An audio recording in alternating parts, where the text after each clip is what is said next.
Welcome to day 2 or 3 of Temple of Love, a journey to belong to myself and unconditionally love myself. I share my discoveries and what moves through during this time, and I'll share it for 21 days.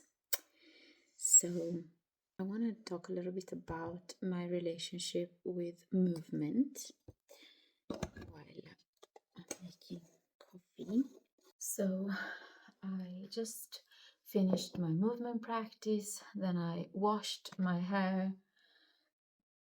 It's cold, and I'm going to add on what I've done today movement wise on my diary agenda. And I love to keep an analog agenda calendar where I write down. It's mostly for period tracking. I like to do it in an analog form, not digital, because it gives me just this presence, and I can see how I can be in control with my period and have a sense of what's going on, what moves through me physically, and I don't have to always use the internet for something so intimate and personal. And here I also write if I have a specific ailment, kind of tracking a little bit, checking in with how my body feels, and also write down any sort of intentional movement practice that I do. And I want to talk a little bit about my relationship with movement. I won't go too much into the details of all the different journey that I've been through with moving my body.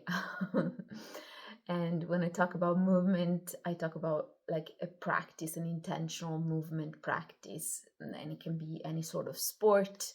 It can be yoga, it can be mobility flow, it can be strength training at the gym, it can be running, any sort of movement, intentional movement. And I have been always a very active person. I did different types of sports. I always really loved moving my body. And there was a big chunk of forcing and shoulds, and I have to work out, I have to move, because otherwise I would be unhealthy, I would look in a certain way and all of that. So there was a lot of also not only just enjoying the movement, but also I have to, right?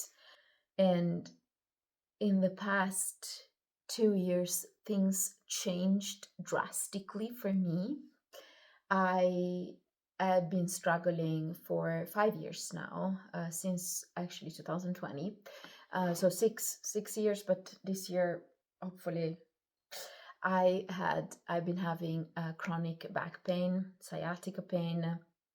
Something happened and I slowly healed that. I felt that I needed to expand my capacity to care for this body and to be stronger, especially with the project that we're going through. But in general, in life, I wanted to be stronger and healthier and full of vitality. And 2 years ago, I was walking in the mountains with a friend. And I remember telling her, we were talking about her movement practice and how she just every morning shows up and does 1 hour of yoga and whatever. And I remember catching myself saying, oh, I wish I could do that, but I don't feel I deserve it. I feel that I have to earn my movement practice. I feel that it's kind of a gift. And I kept on saying, it's a gift for me. It's a gift. It's something that I need to give to myself. I got my coffee, and what I was meaning is that I need to deserve to move. It's not so much something that I would force myself, but because it gives me so much, it gives me pleasure, it centers me, it makes me feel alive and full of vitality, I need to earn it.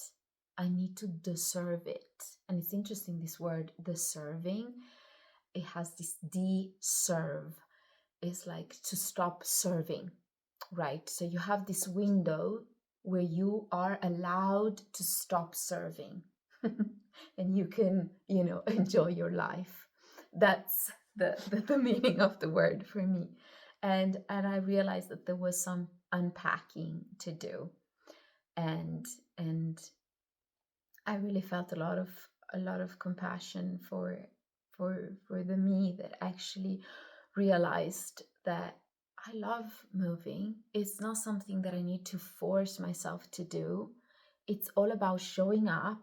And yes, it gives me pleasure, but it asks me to, stay in the struggle as well, especially if you do strength training or any sort of a bit intensive movement practice, which I don't do constantly. I, change according to my cycle and how my body feels and all of that.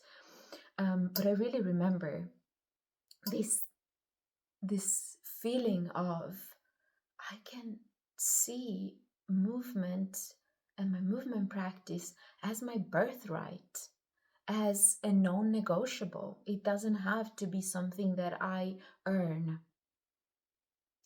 And I can take up that space in my day where I'm not necessarily available for the world. I'm available only for me, and I can enjoy this. And it's not only something that I can enjoy, but it's beneficial for my body. It's going to make me so strong.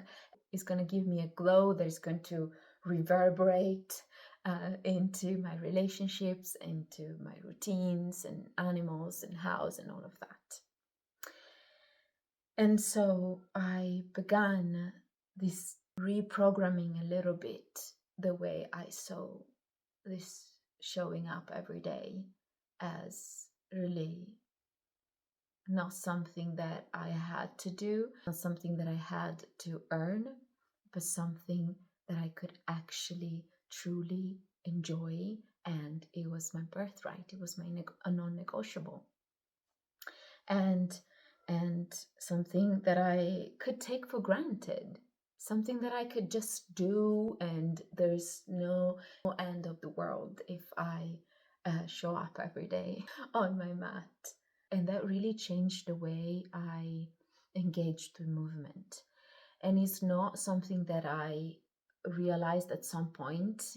That conversation really opened up something, a lot of unpacking, but it took a lot of integrating and a lot of feeling, a lot of listening, a lot of presence for me to actually feel okay with showing up.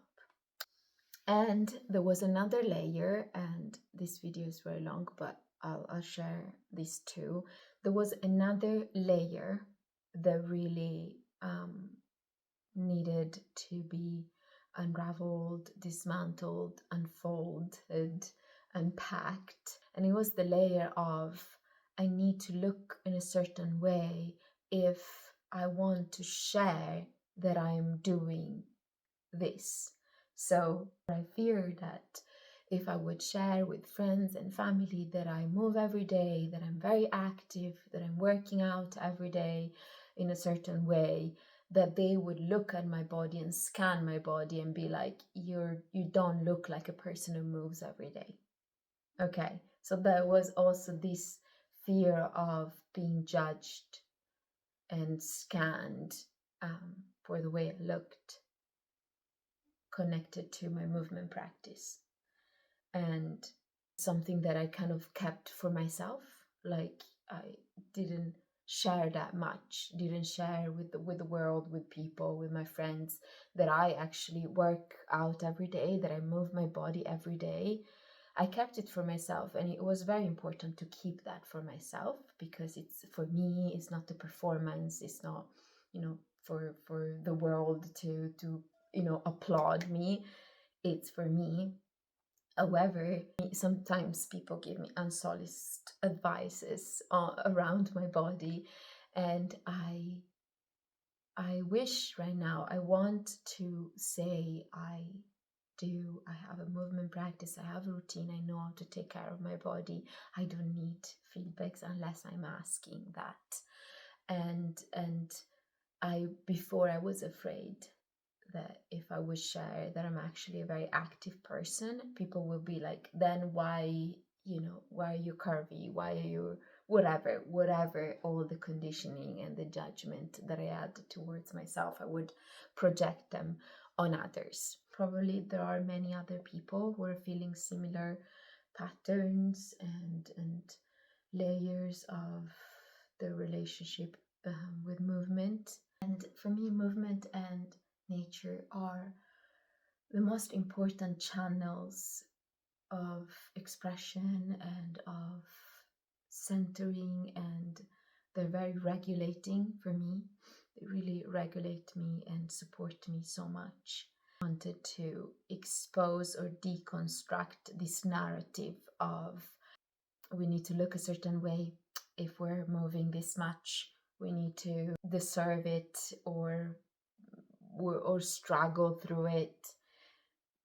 No, that's not required of us. We can enjoy our bodies. So yes, I want to deconstruct and unravel and expose all of these